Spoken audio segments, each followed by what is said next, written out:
कोलकाता से बीरभूम जाने के लिए लगभग 2 घंटे का समय लगता है। लेकिन काफी आंधी और तूफान की वजह से उस दिन नए मास्टर जी अजय को 5 घंटे से भी ज्यादा समय लग गया। नौकरी के 3 साल में इस बदलाव से वो काफी अनजान था। वो भी शहर छोड़कर एक दूर गांव में पहली बार वो किसी अनजान जगह में जा रहा था। दोपहर के 2 बजे की ट्रेन में बैठते ही काफी तेज बारिश होने लगी और साथ में बिजली की कड़कड़ाहट।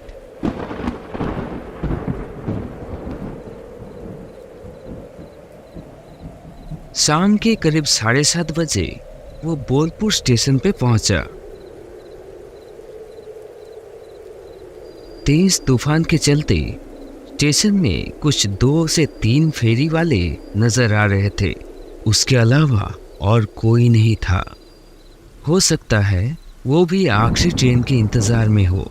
गहरे अंधेरे और कीचड़ से भरे सड़क से होते हुए स्टेशन के बाहर एक रिक्शा स्टैंड पे आकर पहुंचा। वो काफी रिक्शा खड़े होने के बावजूद भी उनमें एक भी रिक्शा चालक वहां नजर नहीं आया। ये देखकर अजय के रोंगटे खड़े हो गए। लगभग 2-3 घंटे से ये आंधी तूफान चल रहा था। फिलहाल थोड़ा कम है। अभी सही मौका है। जल्द से जल्द अजय को कदमपुर स्टाफ क्वार्टर में पहुंचना ही होगा। लेकिन वो अकेले इस हालत में कैसे पहुंचेगा? बिजली भी नहीं है, एक भी स्ट्रीट लाइट्स भी नहीं जल रहे। फोन की रोशनी के सहारे वो इस अनजान रास्ते से कैसे पहुंच पाएगा?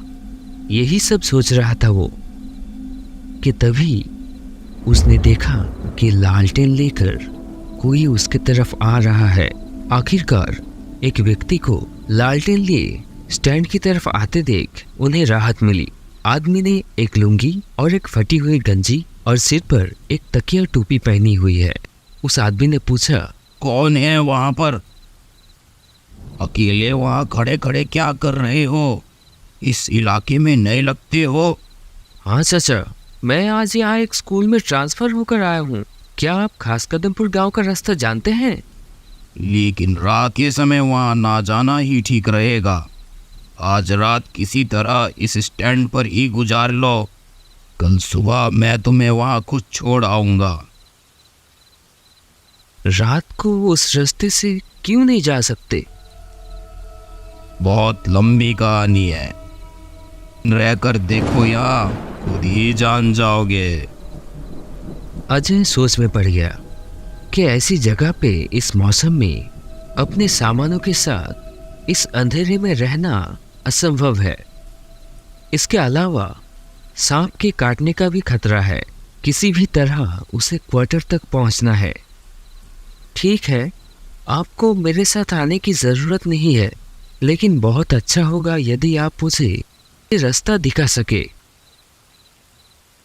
चाचा ने और कुछ नहीं बोला। लालटेन को अपने चेहरे के सामने रखते हुए अपने पीछे आने का इशारा किया। अजय एक हाथ में सूटकेस और दूसरे हाथ में छाता लेकर कीचड़ भरे रास्ते से चाचा के पीछे पीछे चलने लगा। थोड़ी देर बाद चाचा रुक गए। कहा, यहाँ से अब जंगल का रास्ता है। कोई अगर पुकारे पीछे मुड़कर मत देखना, सीधे आगे बढ़ते रहना। कुछ ही दूर में वो घोष कदमपुर गांव दिखेगा। अब मैं चलता हूँ, संभल कर जाना, ठीक है? ये कहते हुए उन्होंने अजय को लालटेन देकर अलविदा कहा। अजय जंगल के रास्ते बहुत सावधानी से आगे बढ़ने लगा। घने जंगल से कीड़े मकोड़े और जंगली जानवरों की आवाजें आने लगी। लेकिन अजय बचपन से ही बहुत बहादुर है। वो आसानी से नहीं डरता। वो एक पल भी नहीं रुका। अचानक कंधे पर एक हाथ का स्पर्श अनुभव किया। उसके शरीर में सिरन दौड़ गई। इस अंधेरे और सुनसान जगह में, जहां गांव वाले भी शाम ढलने के बाद आने से डरते हैं, उस रास्ते पर कौन हो सकता है?